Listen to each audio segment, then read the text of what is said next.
Hello friends, welcome to my channel.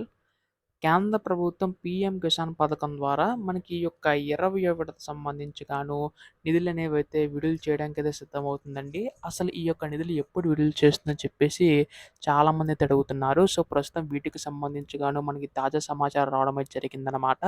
PM Kisan పథకం సంబంధించి ఈ యొక్క నిధులనేవైతే విడుదల చేయబోతుందండి.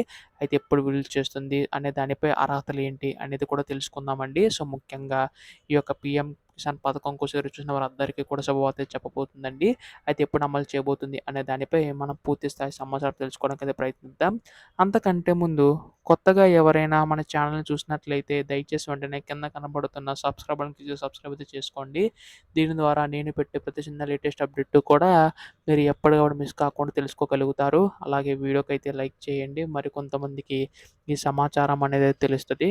ఇంకా ఆలస్యం చేయకుండా వీడియోలోకైతే వెళ్ళిపోదాం. సో, ప్రస్తుతం కేంద్ర ప్రభుత్వం పీఎం కిసాన్ పథకం అనేది తీసుకురావడం అనేది జరిగింది కదా! ఈ యొక్క పథకం ద్వారా మనకి దేశవ్యాప్తంగా ఉన్న రైతులందరికీ కూడా మనకైతే ఈ యొక్క పథకం ద్వారా లబ్ధి చేకూరుతుందండి రైతులందరికీ కూడాని. అయితే ఇప్పుడు కేంద్ర ప్రభుత్వం 2019లో ప్రారంభించిన ఈ పథకం ఇప్పటి వరకు కూడా 19 విడతల కింద విడుదల చేసుకుంటూ రావడం అనేది జరిగిందండి.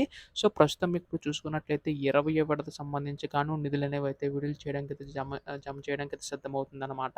అయితే ఈ యొక్క నిధులకు సంబంధించి అసలు ఎప్పుడు జమ చేయబోతుందని చెప్పేసి చాలామంది అడుగుతున్నారు. సో, ప్రస్తుతం కేంద్ర ప్రభుత్వం వారందరికీ కూడా శుభవార్త చెప్పబోతుందండి.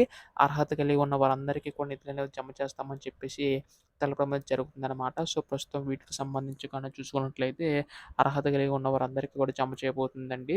సో, కేంద్ర ప్రభుత్వం అయితే. సో, ప్రస్తుతం ఎప్పుడు జమ చేయబోతుందని చెప్పేసి చాలామంది అడుగుతున్నారు. అయితే మనకొచ్చిన సమాచారం ప్రకారం మన అర్హత కలిగి ఉన్న వారందరికీ జమ చేస్తుంది. కాకపోతే మనకు కాస్త ఆలస్యం అయ్యే అవకాశం ఉందన్నమాట ఈ యొక్క జమగా అయితే. ఎందుకంటే కేంద్ర ప్రభుత్వం ఇప్పటికీ ఈ యొక్క నిధులన్నీ కూడా కేటాయించి విడుదల చేయవలసి ఉండగా, మనకి మొన్న జరిగిన యోగాంధ్ర కార్యక్రమం సంబంధించి మనకి ఇచ్చేశారు కదా! నరేంద్ర మోడీ గారు. సో, దానివల్ల మనకి కాస్త ఆలస్యమయ్యే అవకాశం ఉందండి.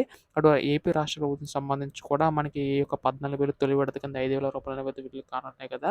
సో, వాటితో కలుపుకొని కేంద్ర ప్రభుత్వం, అటు రాష్ట్ర ప్రభుత్వం కూడా ఒకేసారి నిధులనేవైతే విడుదల చేసే ఆలోచన తెలుస్తుందనమాట.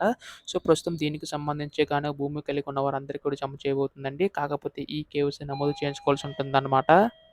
అలా మొత్తంగా మనకి ఈ యొక్క నిధులనేవైతే జమ చేయడానికైతే సిద్ధమవుతుందండి. కేంద్ర ప్రభుత్వం, అటు రాష్ట్ర ప్రభుత్వం సంబంధించి సో, మనకి జూలై నెలలో విడుదల చేసే అవకాశం ఉందనమాట. సో, దీనికి సంబంధించి ఎటువంటి చిన్న లేటెస్ట్ అప్డేట్ వచ్చినా మీరు ముందుగా తెలుసుకోవాలనుకుంటే వెంటనే ఛానల్ అయితే సబ్స్క్రైబ్ చేసుకోండి. ధన్యవాదములు. జై హింద్.